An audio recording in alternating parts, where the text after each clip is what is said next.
Hi friends, అందరికీ నమస్కారం. అంజలి కథలకి స్వాగతం. ఈరోజు చందమామ కథ పేరు రాక్షసుడి పెళ్ళి. ఈ కథను రచించిన వారు ఎన్ శివనాగేశ్వరరావు గారు.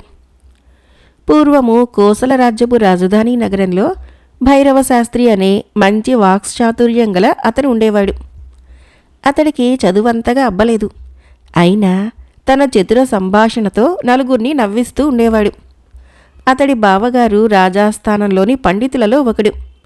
బ్రహ్మచారి అయిన భైరవశాస్త్రి బావగారి ఇంట ఉంటూ ఇంటి పనుల్లో అక్కకు సాయపడుతూ ఉండేవాడు.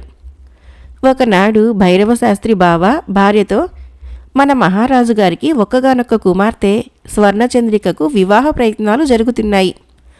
ఆయన గారు వైదేహి రాకుమారుణ్ణి అల్లుడుగా చేసుకోవాలనుకుంటున్నాడు. మన రాజ్యం కన్నా వైదేహి రాజ్యము పెద్దది. ఆ రాజు ఈ వివాహానికి సమ్మతిస్తాడా లేదా అన్న సంశయంలో ఉన్నాడు మన మహారాజు అన్నాడు. దానికి భైరవశాస్త్రి అక్క, ఎందుకండి సంశయం?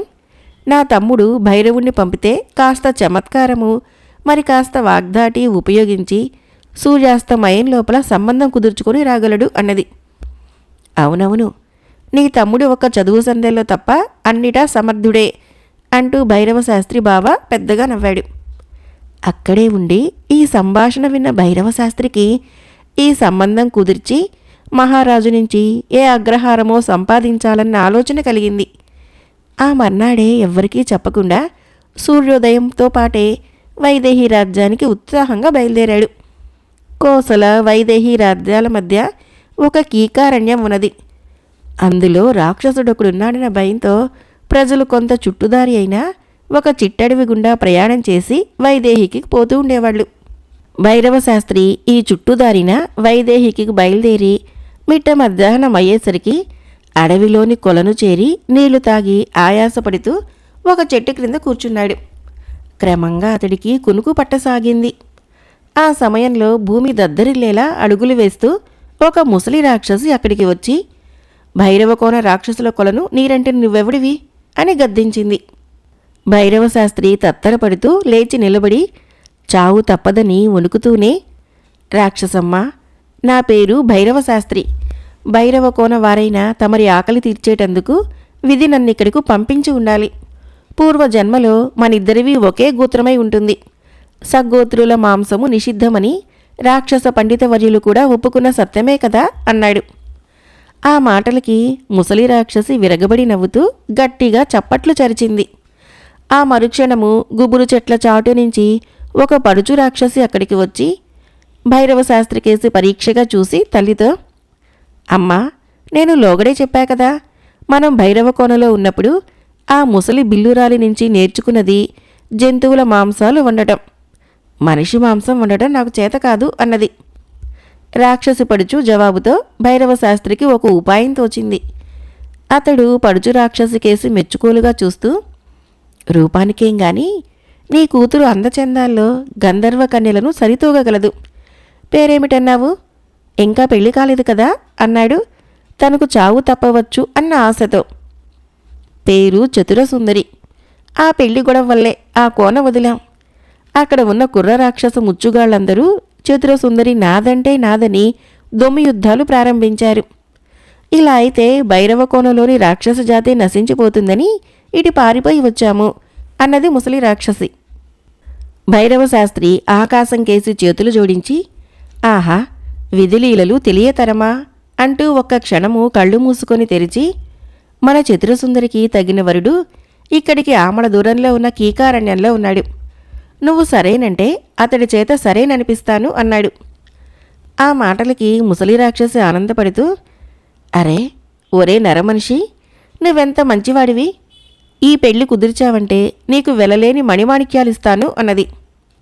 నాకు నీ కారణంగా ధనప్రాప్తే కాక పెళ్లి కుదిర్చిన పుణ్యం కూడా దక్కబోతున్నది, వస్తాను అంటూ భైరవశాస్త్రి అక్కడి నుంచి బయలుదేరి కొద్ది దూరము వైదేహి రాజ్యం కేసి నడిచి ఒక చెట్టు క్రింద కూర్చొని ఆలోచనలో పడ్డాడు. కొంతసేపయ్యాక భైరవశాస్త్రి ఒక నిర్ణయానికి వచ్చాడు. తన దురాశే గాని కోసల వైదేహి రాజుల మధ్య వియ్యం కలపడం సాధ్యమయ్యే పని కాదు. ఈ ముసలి రాక్షసిని మంచి చేసుకున్నట్లే ఆ కీకారణ్యపు రాక్షసుణ్ణి కూడా మంచి చేసుకుంటే బోలెడంత ధనం.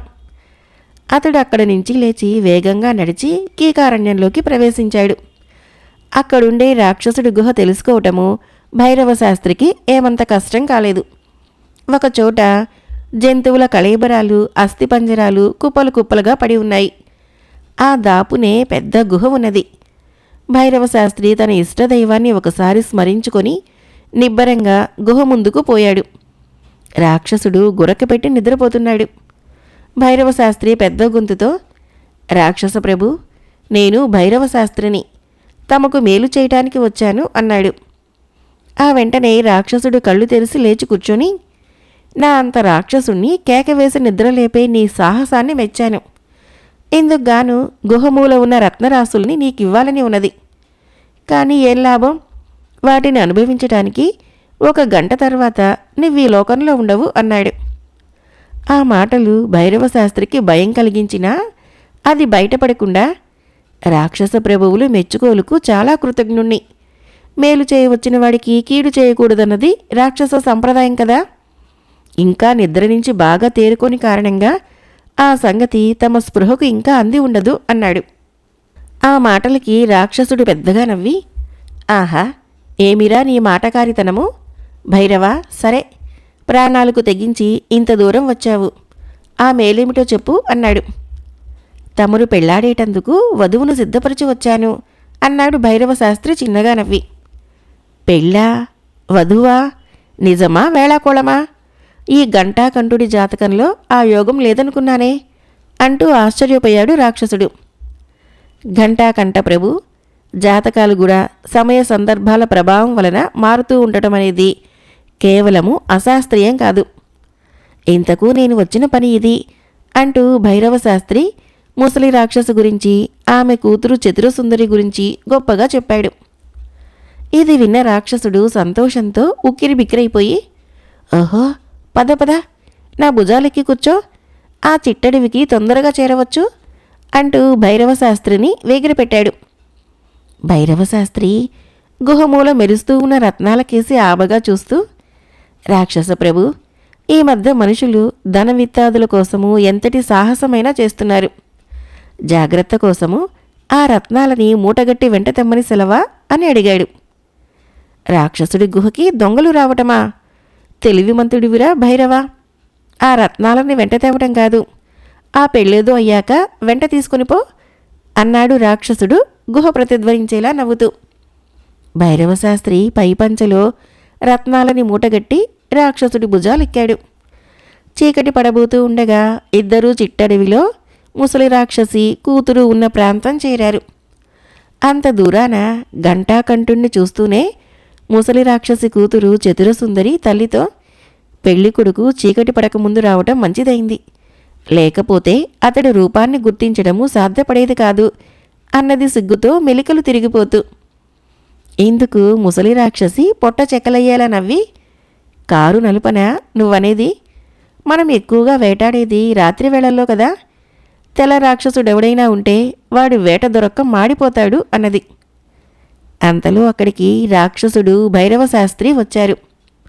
రాక్షసుడు చతురసుందరిని చూస్తూనే, ఆహా, ఏమందం, రాక్షసి రూపంలో ఉన్న మోహినిలా ఉన్నది, నాకీ పెళ్ళి ఇష్టమే అన్నాడు. ముసలి రాక్షసి కూతుర్ని, మరి నీ సంగతేమిటి అని అడిగింది.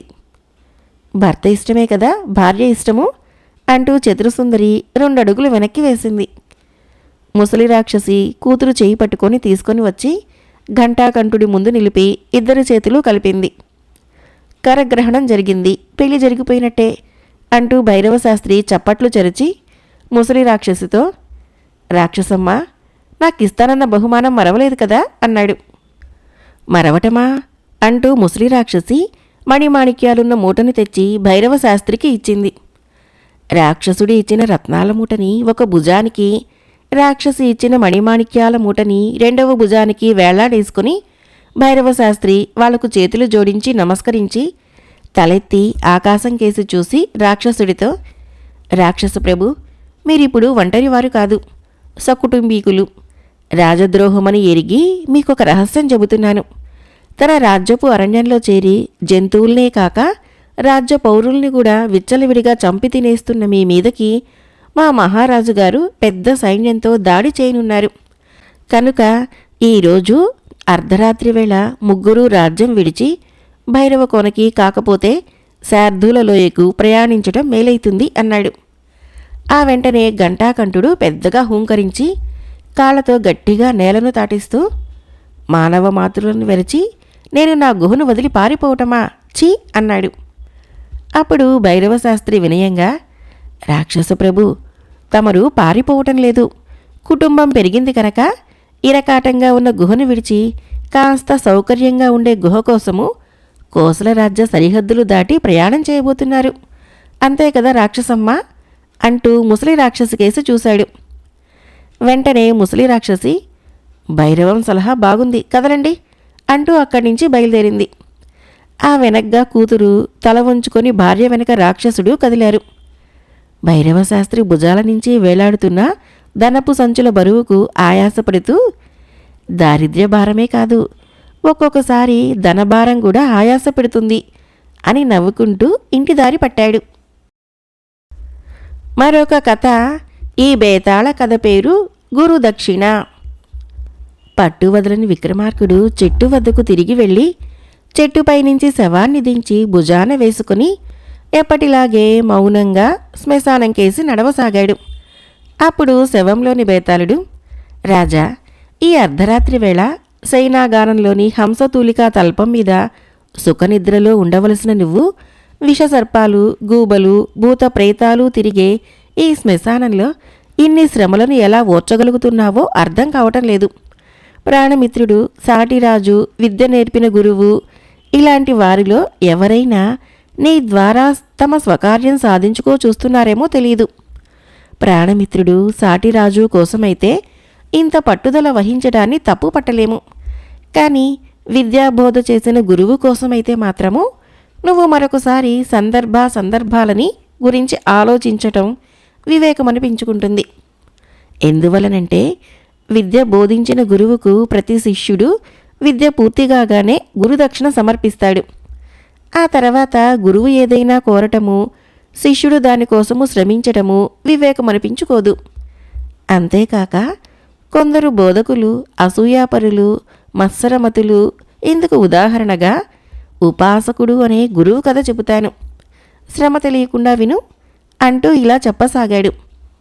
ఒకానొకప్పుడు బదరికావనంలో పేరెన్నికగాంచిన గురుకులముండేది. ఉపాసకుడు అక్కడి గురువు. ఆయన తన వద్దకు వచ్చిన ప్రతి ఒక్కరిని శిష్యుడిగా స్వీకరించేవాడు. వారి వారి అభిరుచుల ప్రకారము విద్యాబోధన చేసేవాడు. ఉపాసకుడి వద్ద విద్యకు కాలపరిమితులు ఉండేవి కాదు. శిష్యుడు చదివినంత కాలము చదివి తమకు తృప్తి కలగగానే సెలవు తీసుకునేవారు. కొందరు ఏడాది శిష్యరికంతోనే తృప్తిపడి వెళ్ళిపోతే, కొందరు ఏళ్ల తరబడి విద్యాభ్యాసం చేస్తూనే ఉండేవాళ్ళు. చదువుకు ఆరంభమే తప్ప అంతం లేదు. గురువుగా నాకు తెలిసింది చెబుతూనే ఇప్పటికీ నేను ఎన్నో కొత్త విషయాలు నేర్చుకుంటున్నాను. విద్యాభ్యాసమే నా జీవిత లక్ష్యం కాబట్టి నేను గురుకులాన్ని నడుపుతున్నాను. వారి వారి జీవిత లక్ష్యాలని బట్టి ఎవరైనా ఎంతకాలము, ఎప్పుడు, ఎక్కడ ఏమి నేర్చుకోవాలో అన్నది నిర్ణయించుకోవాలి అనేవాడు ఉపాసకుడు శిష్యులతో. గురుకులంలో ఉన్నంతకాలము శిష్యులు కాయ కష్టం చేయాలి. గురుకులానికి అవసరమైన పంట, కాయగూరలు, ఫలాలు, వసతి సౌకర్యాలు, సమస్త సదుపాయాలు శిష్యులే ఏర్పాటు చేయాలి. శిష్యుల కాయ కష్టమే తనకు గురుదక్షిణ అనేవాడు ఉపాసకుడు. ఇలా ఉండగా ఒకసారి ఉపాసకుడి వద్దకు కొత్తగా రంజనుడు, భంజనుడు అనే 2 శిష్యులు వచ్చారు. వారు ఆయనతో, గురువర్య, మేము ప్రత్యేకంగా వైద్య విద్యను అభ్యసించాలని మీ వద్దకు వచ్చాము. వీలైనంత త్వరగా విద్యాభ్యాసం పూర్తి చేయాలని మా కోరిక. అందుకు తమ సహకారం కావాలి. మిగతా శిష్యులకులాగా మమ్మల్ని కాయ కష్టానికి వినియోగించవద్దు. నిత్యము విద్యాభ్యాసంలోనే మునిగి తేలాలని మా అభిమతము అన్నారు. ఉపాసకుడు ఇందుకు అంగీకరించాడు. ఇది మరికొందరు శిష్యులకు కన్నెర్రగా మారి గురువు దగ్గరికి వెళ్ళి, శిష్యులందరికీ ఒకే న్యాయం ఉండాలి, తమలో ఈ భేదభావం తగునా అని ఘోష పెట్టారు. దీనికి ఉపాసకుడు నవ్వి, రంజనుడు, భంజనుడు తొలి నుంచి కాయ కష్టం చేసి జీవించారు. వారికిప్పుడు చదువుకోవాలనే బుద్ధి పుట్టింది. కాయకష్టం గురించి తెలియని మీకు కాయకష్టం కూడా విద్యాభ్యాసంలోని ఒక భాగం. అది రంజనుడికి బంజరుడికి అవసరం లేదు అన్నాడు. ఇందుకు శిష్యులు, ఆరంభంలో కాయకష్టమే తమకు గురుదక్షిణ అన్నారు. ఇప్పుడు విద్యాభ్యాసంలో భాగం అంటున్నారు. మీ మాటలు మాకు బొత్తిగా అర్థం కావటం లేదు. రంజనుడి నుంచి బంజరుడి నుంచి మీరు గురుదక్షిణ తీసుకోరా అంటూ ఎదురు ప్రశ్న వేశారు. ప్రతి ఒక్కరి వద్ద గురుదక్షిణ తీసుకుంటాను. కాయకష్టం చేయని వారి నుంచి నేను ఆశించే గురుదక్షిణ సామాన్యంగా ఉండదు. అది సామాన్యులు ఇవ్వనూ లేరు. విద్యాభ్యాసం పూర్తయ్యాక కాయకష్టం చేయనందుకు రంజనుడు బంజరుడు కూడా విచారిస్తారు అన్నాడు ఉపాసకుడు. తమ గురువు ప్రతి విషయాన్ని లోతుగా ఆలోచిస్తాడని తెలిసిన శిష్యులు ఈ సమాధానంతో తృప్తిపడి అక్కడి నుంచి వెళ్ళిపోయారు. 3 సంవత్సరాలు గడిచాయి. ఒక రోజున రంజనుడు బంజరుడు గురువు వద్దకు వెళ్ళి, గురువర్య, ఇంతవరకు మేము నేర్చుకున్నది బ్రతుకు తెరువుకు సరిపోతుంది. మాకిక సెలవిప్పించండి అన్నారు. మరి నాకు గురుదక్షిణ ఇవ్వకుండానే వెళతారా అన్నాడు ఉపాసకుడు. శిష్యులిద్దరూ తబ్బుబ్బుపడి ఏం కావాలో అడగమన్నారు. మిగతా శిష్యులకులాగే కాయకష్టం చేసి ఉంటే అదే నాకు గురుదక్షిణ అయ్యుండేది. కానీ మీరది చేయలేదు. నా వద్ద మీరు 3 సంవత్సరాలు శుశ్రూష చేసి మీరు నేర్చిన చదువు సామాన్యమైంది కాదు. మీరు మీ ఊళ్ళకు వెళ్ళి వైద్య వృత్తిని ఆరంభించండి. సరిగ్గా ఏడాది ముగిశాక మీ వద్దకు వస్తాను. ఒక్కొక్కరు 1,00,000 వరహాలివ్వాలి. అదే నేను కోరే గురుదక్షిణ అన్నాడు ఉపాసకుడు. ఏడాదిలో 1,00,000 వరహాలా? అది మా వల్ల అవుతుందా అని ప్రశ్నించాడు రంజనుడు బంజరుడు. ఉపాసకుడు ఒక్క క్షణం ఆగి, ఈ దేశపు రాజు ప్లవంగుడు ఒక వింత జబ్బుతో బాధపడుతున్నాడు. ఆ వ్యాధికి మందుని ఇంతవరకు ఎవరూ కనిపెట్టలేదు. ఈ ఆశ్రమంలో నేను నా ప్రయత్నం చేస్తున్నాను. ఇప్పటి వరకు ఫలితం కనిపించలేదు. ప్లవంగుడి జబ్బు నయం చేసిన వారికి 1,00,000 వరహాల బహుమతి. మీ ప్రయత్నాలు మీరు చేయండి. పట్టుదల కృషి ఉంటే ఏదీ అసాధ్యం కాదు అన్నాడు. రంజనుడు తన ఊరైన భువనగిరి చేరుకున్నాడు. అక్కడ ప్రముఖ వైద్యుడు చండీదాసును కలుసుకొని, మహారాజు ప్లవంగుడి జబ్బుకు మందు కనిపెట్టడానికి నాకు మీ సాయం కావాలి. బహుమానాన్ని చెరిసగం తీసుకుందాము అన్నాడు. చండీదాసు రంజనుడి వివరాలు తెలుసుకొని, నువ్వు ఉపాసకుడి శిష్యుడివా? ఆయన కారణజన్ముడు. కాయకష్టానికి భయపడి చాలామంది ఆయనకు శిష్యరికం చేయాలనుకోరు. ఆయన వద్ద వైద్యం నేర్చుకున్న వారి హస్తవాసి గొప్పగా ఉంటుందంటారు. నేను నీకు నా కూతుర్నిచ్చి పెళ్లి చేస్తాను. మనం జంటగా వైద్యం చేద్దాం. కనకవర్షం కురుస్తుంది అన్నాడు. అందుకు రంజనుడు సంతోషించిన ప్లవంగుడి జబ్బు గురించి మరొకసారి అడిగాడు. అదొక వింత జబ్బు. దానికి మందు కనిపెట్టాలని లోగడ నేను అనుకున్నాను. కానీ వైద్య విద్యలో ఏ మందుకైనా గుణం తెలుసుకోవాలంటే ముందుగా కొన్ని ప్రయోగాలు చేయాలి కదా. అలాంటి జబ్బు సామాన్యుడికి ఎవరికైనా వచ్చి ఉంటే ప్రయోగాలు చేసి ఉండేవాళ్ళం. రాజు మీదే ప్రయోగాలు చేయాలంటే ఎవరికి ధైర్యం ఉంటుంది? ఎటుపోయి ఎటొచ్చినా తలపోతుంది. అందువలనే ఎవరూ ఆ విషయమై ఆలోచించడం లేదు. మనము ఆలోచించవద్దు అన్నాడు చండీదాసు. చండీదాసు కూతుర్ని పెళ్లి చేసుకున్నాడు రంజనుడు. మామ అల్లుడిద్దరూ జంటగా వైద్యం ప్రారంభించారు. ఉపాసకుడి శిష్యుడిగా రంజనుడికి మంచి ప్రచారం చేశాడు చండీదాసు. వాళ్ళ ఇంట నిలివెత్తు ఉపాసకుడి చిత్రపటం పెట్టారు. ఆయన గొప్పదనం గురించి వచ్చిన రోగులకు చెప్పేవారు. వైద్యానికి ముందు ఆయన చిత్రపటానికి నమస్కరించుకోమనేవాడు. ఉపాసకుడి శిష్యుడిగా పేరుపడ్డ రంజనుడి వైద్యము అన్ని వేళలా సత్ఫలితాలనే ఇవ్వటంతో అతడి ఆదాయం బాగా పెరిగింది.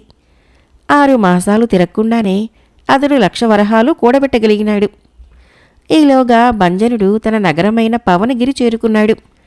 ఆ సమయంలో అతడింటి పక్కన ఉండే చందనుడు అనే యువకుడికి దయ్యం పట్టిందని ప్రవాలుడు అనే భూతవైద్యుణ్ణి పిలిపించారు. విషయం తెలుసుకున్న బంజనుడు చందనుడి తల్లిదండ్రుల్ని కలుసుకొని, మీ అబ్బాయిని ఏ దయ్యమూ పట్టలేదు. అతడి మెదడు కొన్ని రసాయనాల ప్రభావం వలన వెకిలిగా ప్రవర్తిస్తున్నది. నేను తగిన మందిచ్చి వారం రోజుల్లో మీ అబ్బాయిని మామూలు మనిషిగా చేయగలను అని చెప్పాడు. అయితే చందనుడి తల్లిదండ్రులు బంజనుడి మాటలు నమ్మలేదు. వాళ్ళు ప్రవాళుడికి విషయం చెప్పి సలహా అడిగారు. ప్రవాళుడు భయంకరంగా గర్జించి, కాలభైరవుడికి కోపం వస్తుంది. ఆ అసందర్భ ప్రేలాపిని నా వద్దకు పంపండి అన్నాడు. బంజరుడు ప్రవాళుణ్ణి కలుసుకున్నాడు. ఇద్దరి మధ్య కొద్దిసేపు వాగ్వివాదం జరిగింది. బంజరుడు తెలివైనవాడని, అతని మాటలు పూర్తిగా నిజమని తెలుసుకున్నాక ప్రవాళుడు అతన్ని బుజ్జగిస్తూ, మామూలు వైద్యం కంటే భూత వైద్యంలోనే ఆదాయం ఎక్కువ. అయితే భూత వైద్యం వలన జబ్బునయమైన వాళ్ళు తక్కువ. నా భూత వైద్యానికి నీ వైద్యం తోడైతే మన జంటకు ఎదురుండదు.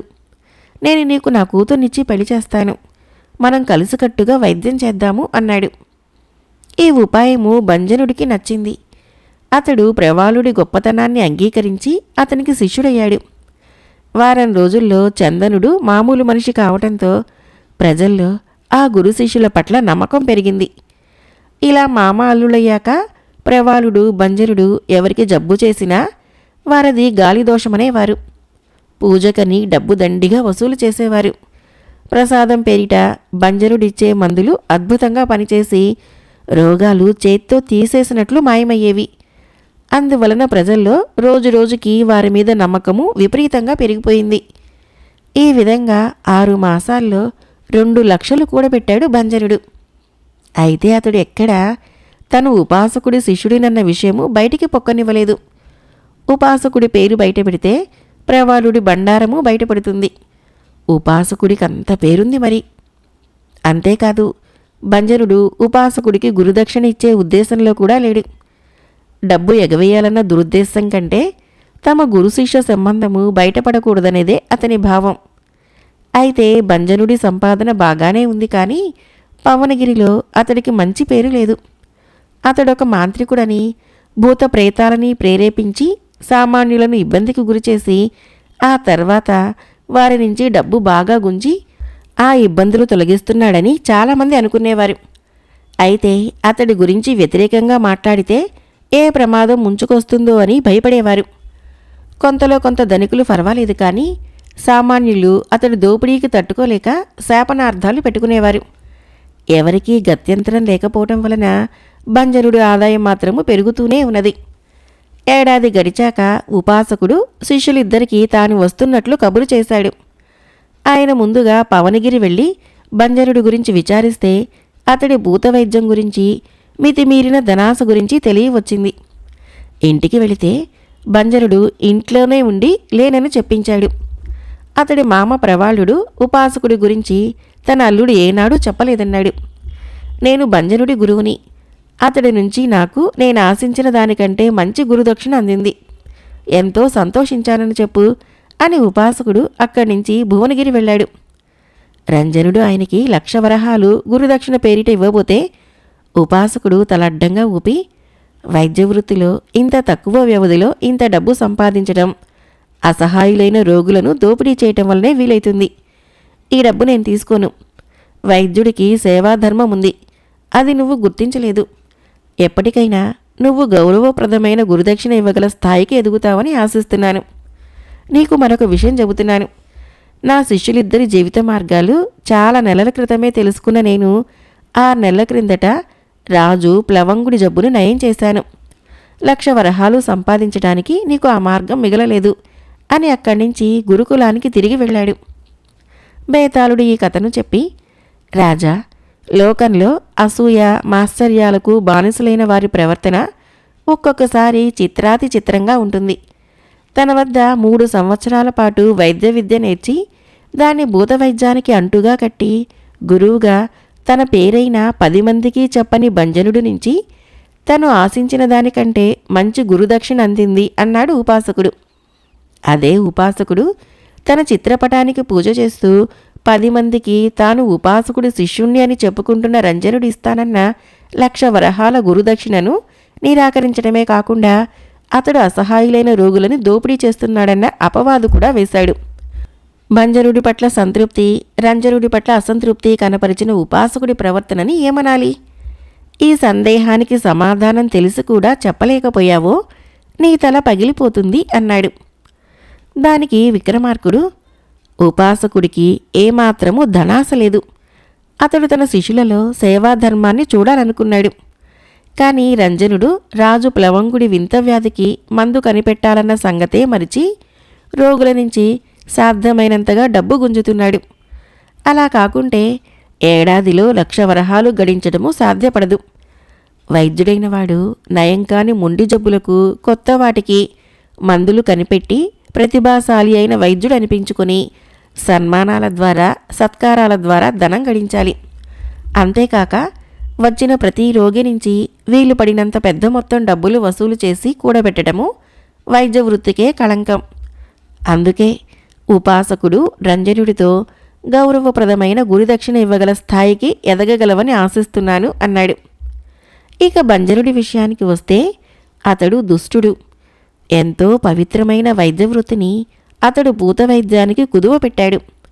అలాంటివాడు తన శిష్యుడని చెప్పుకోకపోవటమే మంచి గురుదక్షిణగా భావించి ఆ సంగతే ఉపాసకుడు భంజనుడి మామ అయిన ప్రవాళుడికి చెప్పాడు. ఇదంతా తరచి చూసినప్పుడు ఉపాసకుడిలో రవ్వంత కూడా అసూయ, మాత్సర్యాలు లేవని అర్థమవుతున్నది అన్నాడు. రాజుకి ఈ విధంగా మౌనభంగం కలగగానే బేతాళుడు శవంతో సహా మాయమై తిరిగి చెట్టెక్కాడు. ఈ కథకు ఆధారము వసుంధర గారి రచన. మరొక చిన్న కథ. కథ పేరు జ్ఞాన దరిద్రుడు. ఈ కథను రచించిన వారు వి. శ్రీనివాసులు గారు. వీరభద్రుడికి కూర్చొని తిన్న తరతరాలు తరగని ఆస్తి ఉన్నది. దాంతోపాటు ఉపకార గుణం కూడా ఉంది. ఆయన ఎవరికైనా అవసరపడితే చిన్న మొత్తాలు దానంగాను, పెద్ద మొత్తాలు వడ్డీ లేని అప్పుగాను ఇచ్చి ఆదుకుంటూ ఉండేవాడు. వీరభద్రుడి దానగుణం గురించి పాపన్నకు తెలిసింది. అతడి కూతురి పెళ్లికి 2,000 రూపాయలు అవసరపడ్డాయి. పాపన్న వీరభద్రుడి వద్దకు వెళ్ళాడు. ఆ సమయానికి వీరభద్రుడు రాంబాబుతో కబుర్లాడుతూ కౌరవులు పాండవులకు అర్ధరాజ్యం ఇవ్వాల్సిన పని లేదు. ఎందుకంటే హస్తినాపురి రాజు ధృతరాష్ట్రుడు. తన కొడుకులకే పూర్తి రాజ్యాన్నిచ్చుకుంటాడు ధృతరాష్ట్రుడు. తమ్ముడి కొడుకులకు సగమెందుకివ్వాలి అన్నాడు. రాంబాబు వెంటనే, ఎంత బాగా సెలవిచ్చారు, మీ మాటలు అక్షర సత్యాలు అన్నాడు. ఏ విషయాన్నైనా వెంటనే అలా ఒప్పుకోకూడదు, ఆలోచించి చెప్పాలి. అలాగైతేనే నాకిష్టము అన్నాడు వీరభద్రుడు రాంబాబుని మందలిస్తూ. అంతా తమరు అరటిపండు ఒలిచినట్లు చెప్పేశాక ఇంకా నేను ఆలోచించేదేమైనా ఉంటుందా బాబు అన్నాడు రాంబాబు. ఈ మాటలు విన్న పాపన్న, అయితే కృష్ణుడు రాయబారానికి ఎందుకు వెళ్ళినట్లు రాంబాబు? అయ్యగారు ఆలోచించమన్నందుకైనా కాస్త ఆలోచించాలని తట్టలేదా నీకు? ధృతరాష్ట్రుడు రాజు కాదు, రాజప్రతినిధి. పాండురాజే రాజు. తమ తండ్రి రాజ్యంలో అర్ధరాజ్యం వాటా అడగటం పాండవుల మంచితనం కాదంటావా అన్నాడు తను సంభాషణలో కలుగు చేసుకుని. ఏమో, నాకు అయ్యగారి మాటలే నిజంలా తోస్తోంది. కృష్ణుడు తనకు తోచినవి చేసి అవే మంచి పనులు అనుకోమన్నాడు. అయ్యగారు అలా కాదు, చెడ్డవాళ్లలో కూడా మంచి ఉంటే ఒప్పుకునేటందుకు సందేహించరు అన్నాడు రాంబాబు. వీరభద్రుడు ఆప్యాయంగా రాంబాబు వంక చూసి, నీ కొడుకు చదువుకి 100 రూపాయలు కావాలన్నావు కదూ, ఈ రోజుల్లో 100 ఏం చాలుతుంది, ఇందా ఈ 200 ఉంచు అంటూ డబ్బిచ్చి పంపించేశాడు. అప్పుడు పాపన్న నసుగుతూ తన అవసరం గురించి చెప్పాడు. నీకేమయ్యా, నువ్వు అర్థానికి పేదవాడివేమో కానీ జ్ఞానానికి పేదవాడివి కాదుగా. నీ జ్ఞానం నీకు సాయపడకపోదులే, వెళ్ళు అన్నాడు వీరభద్రుడు నిరసనగా. అప్పటికి పాపన్నకి అసలు విషయం అర్థమైంది. రాంబాబుకున్న పాటి తెలివి తనకు లేకపోయిందే అని మనసులో బాధపడి, అయ్యా, నేను అర్థానికి దరిద్రుడన్న విషయం చూడగానే తెలుస్తున్నది. జ్ఞానానికి కూడా దరిద్రుడినన్న విషయం మీరింకా తెలుసుకోలేదంటే నమ్మలేకపోతున్నాను అన్నాడు. నువ్వు జ్ఞానానికి దరిద్రుడువా? నేను నమ్మను అన్నాడు వీరభద్రుడు. అయ్యా, జ్ఞానంలో నిధి మీరేనని ఈ ఊరందరికీ తెలుసు. జ్ఞానంలో దరిద్రుడినైన వాడు మాత్రమే మీ మాట కాదంటాడు. నేను జ్ఞాన దరిద్రుడినని నిరూపించుకోవటం కోసమే మీ మాట కాదన్నాను. అయినా మీరు నాకు నా జ్ఞానం సాయపడుతుందంటున్నారంటే ఈరోజు దురదృష్టదేవత నన్ను ఆవహించి ఉందనుకోవాలి అన్నాడు పాపన్న వినయంగా. వీరభద్రుడు నవ్వి, ఏదో సరదా కన్నాను లేవయ్యా, నీ కూతురి పెళ్ళి నా కూతురి పెళ్ళి కాదు, ఓ 5,000 ఇస్తాను, దగ్గరుంచుకొని ఖర్చులయ్యాక మిగిలింది నాకిచ్చేసెయ్యి అన్నాడు ఆప్యాయంగా. గొప్పవాళ్ల దగ్గర జ్ఞాన దరిద్రుడినని ఒప్పుకోవాలన్న జ్ఞానము అప్పటికైనా తనకు కలిగినందుకు సంతోషిస్తూ డబ్బు తీసుకొని వెళ్ళిపోయాడు పాపన్న. కథ అయిపోయింది. ఫ్రెండ్స్, ఈ కథలు నచ్చినట్లయితే మన ఛానల్ని తప్పకుండా సబ్స్క్రైబ్ చేయండి, లైక్ చేయండి, షేర్ చేయండి, కామెంట్ చేయండి. Thank you.